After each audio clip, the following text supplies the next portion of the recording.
ಎಲ್ಲರಿಗೂ ನಮಸ್ಕಾರ. ಪಾವಗಡ ತಾಲೂಕಿನ ಸಿಕೆಪುರ ಗ್ರಾಮ ಪಂಚಾಯಿತಿ ವ್ಯಾಪ್ತಿಯ ಹರಿಹರಪುರ ಗ್ರಾಮದ ಭೂತಮ್ಮ ಎಂಬುವರ ಗುಡಿಸಲು ಸುಟ್ಟು ಕರಕಲಾಗಿದ್ದು, ಈ ಬಗ್ಗೆ ಸ್ವಾಮಿ ಜಪಾನಂದರ ಬಳಿ ಕುಟುಂಬದ ಆಪ್ತರು ಮಾಹಿತಿ ತಿಳಿಸಿದಾಗ ಬಡ ಕುಟುಂಬದ ನೋವಿಗೆ ಸ್ಪಂದಿಸಿದ ಜಪಾನಂದ ಸ್ವಾಮೀಜಿ ಶುಕ್ರವಾರ ಮನೆ ಕಳೆದುಕೊಂಡ ಕುಟುಂಬಸ್ಥರಿಗೆ ಸಹಾಯ ಹಸ್ತ ಚಾಚಿದ್ದಾರೆ.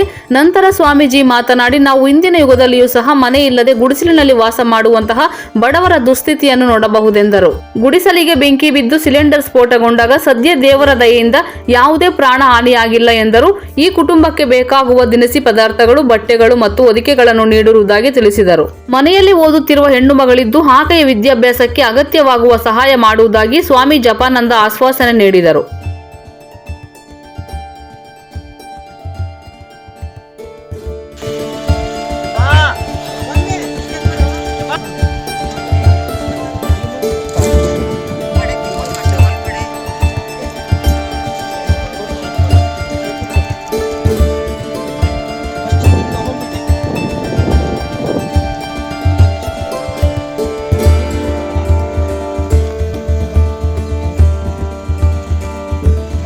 ಗ್ರಾಮ ಪಂಚಾಯತಿಯವರು ಈ ಕೂಡಲೇ ಈ ಬಡವರಿಗೆ ಸೂರಿನ ವ್ಯವಸ್ಥೆ ಕಲ್ಪಿಸಿಕೊಡಬೇಕೆಂದು ಮನವಿ ಮಾಡಿದರು.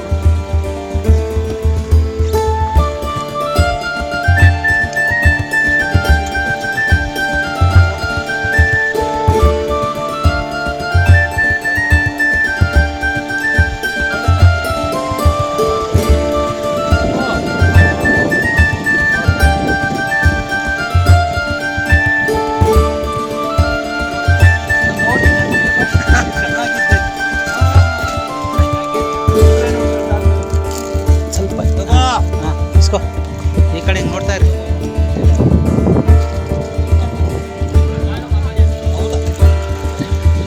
ಮಗ ಸ್ವಾಮೀಜಿ ಮಗನ ಸ್ವಾಮೀಜಿ ಮಗ.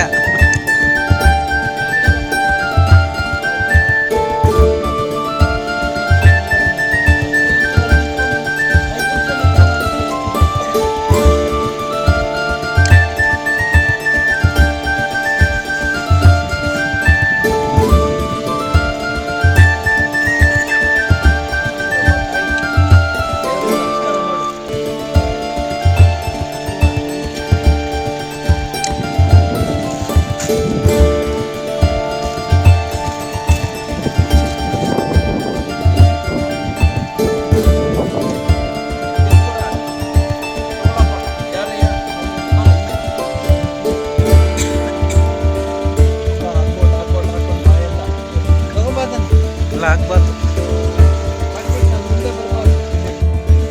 ಅಕ್ಕಿ, ಸಕ್ಕರೆ, ಗೋಧಿ, ಕಾಫಿ ಪುಡಿ, ಉಪ್ಪು, ಗೋಧಿ ಹಿಟ್ಟು, ರವೆ, ಅಡುಗೆ ಬೇಳೆ,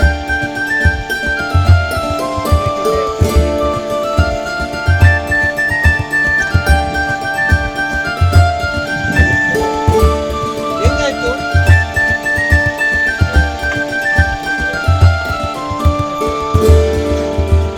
ಸರ್, ಅವರು ಪಂಚಾಯತಿ ಅಧ್ಯಕ್ಷರು.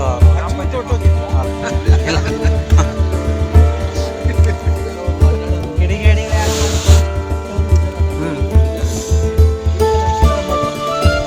ಅವರು ರಾಮಪ್ಪನವರು ಫೋನ್ ಮಾಡಿ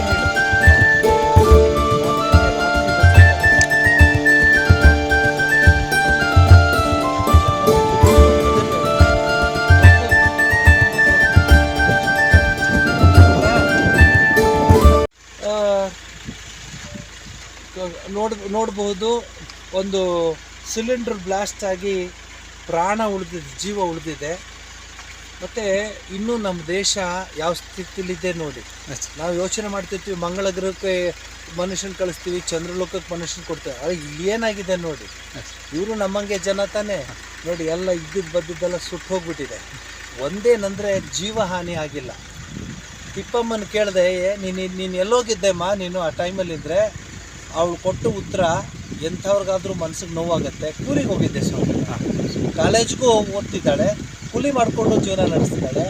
ಈತನಿಗೆ ಕಣ್ಣು ಸರಿ ಇಲ್ಲ, ಕಣ್ಣು ತೊಂದರೆ.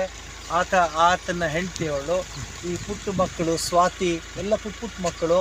ಈಗ ಇವ್ರಿಗೆ ಆಶ್ರಮದ ಕಡೆಯಿಂದ ಒಳ್ಳೆಯ ಟಾರ್ಪಾಲ್ ಕೊಟ್ಟಿದೆ. ಇಮಿಡಿಯೇಟಾಗಿ ಆಮೇಲೆ ಒಂದು ತಿಂಗಳಿಗಾಗೋಷ್ಟು ದಿನಸಿ ಕೊಟ್ಟಿದೆ, ಹೊಸ ಸೀರೆ, ಪಂಚೆ, ಟವಲ್ಲು, ಮತ್ತು ಚಳಿಗೆ ಸ್ವೆಟ್ರುಗಳು, ಮತ್ತು ಹೊದಿಕೆ ಎಲ್ಲ ಕೊಟ್ಟಿದೆ. ಅವರು ನಮ್ಮಂಗೆ ಅಲ್ವಾ, ಸೊ ಚೆನ್ನಾಗಿರಲಿ. ಸ್ವಾಮಿ ವಿವೇಕಾನಂದರು ಇದನ್ನೇ ಹೇಳಿದ್ದು, ಹುಡ್ಕೊಂಡೋಗಿ ಅವ್ರಿಗೆ ಸೇವೆ ಮಾಡು ಅಂತ. ಅಲ್ಲೇನೋ ಒಂದು ಪೆನ್ ಕೊಟ್ಬಿಟ್ಟು ಫೋಟೋ ತೊಗೊಳ್ಳೋದಲ್ಲ. ಇಂಥ ಕಡೆ ನೋಡಿ ಎಲ್ಲ ಹೆಂಗಿದೆ. ಈಗ ಇವ್ರ ಜೀವನಾನ ಮತ್ತೆ ಬೆಳೆಸ್ಬೇಕಂದ್ರೆ ಎಷ್ಟು ಕಷ್ಟಪಡ್ತಾರೆ ನನಗೂ ಗೊತ್ತು. ಆದರೆ ನಾನು ಈ ಮಗುಗೆ ಒಂದು ಎಲ್ಲಿ ಗ್ರಾಮ ಪಂಚಾಯತಿಯವರು ಇಲ್ಲೇ ಇದ್ದಾರೆ, ಈ ಮಗುಗೆ ಯಾವುದೇ ಕಾರಣಕ್ಕೆ ಇವಳಿಗೆ ಮತ್ತು ಇವ್ರಿಗೆ ಮತ್ತು ಆ ಮಗುಗೆ ಓದ್ಸೋದು ನಿಲ್ಲಿಸ್ಬೇಕು. ಸ್ಕೂಲಿಗೆ ಓದು ಅಂತ ಹೇಳಬಾರ್ದು. ಅವಳು ಏನಾದರೂ ಓದೋಕ್ಕೆ ತೊಂದರೆ ಇದ್ದರೆ ನನಗೆ ಬಂದು ಹೇಳಿ, ಅವ್ರ ಎಜುಕೇಷನ್ಗೆ ನಾನು ಸಪೋರ್ಟ್ ಮಾಡ್ತೀನಿ. ಇಲ್ಲಿಯ ಮಾಧ್ಯಮ ಮಿತ್ರರಿಗೂ ನನ್ನ ಒಂದು ವಿನಂತಿ, ಅವಳು she is very intelligent, she appears to be intelligent. ಅವಳಿಗೊಂಚೂರು ಓದಿಸಿ ಅವಳೊಂದು ಜೀವನದಲ್ಲಿ ತನ್ನ ದಾರಿ ತಾನು ನೋಡ್ಕೋಬೋದಲ್ವ.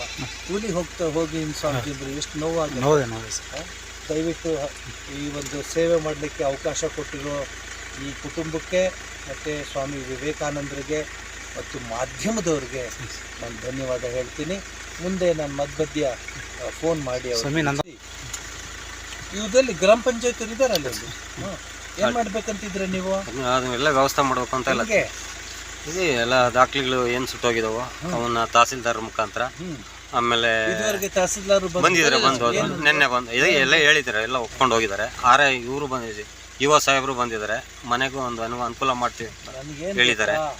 ಅವ್ರು ಬರೀ ಹೇಳ್ಬಿಟ್ಟು ಹೋಗ್ಬಾರ್ದು, ಕೆಲಸ ಮಾಡಿ.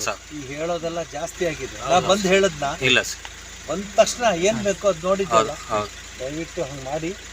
ನೀನು ಅವಳಿಗೆ ಆಶ್ರಮಕ್ಕೆ ಆಸ್ಪತ್ರೆ ಆಫೀಸಿಗೆ ಬರಕ್ಕೆ ಹೇಳ್ತೀವಿ. ಇವ್ರ ಕನೆಕ್ಷನ್ ನಿಮ್ದ ನಂಬರ್ ಇಲ್ಲಿ ಇವ್ರಿಗೋಸ್ಕರ ಯಾರ್ದು ಸರಿ ಕೊಡು, ಕೊಟ್ಬಿಡು, ಮಾತಾಡ್ತೀನಿ. ಬರ್ತೀನಿ ತಾಯಿ. ಸರಿ.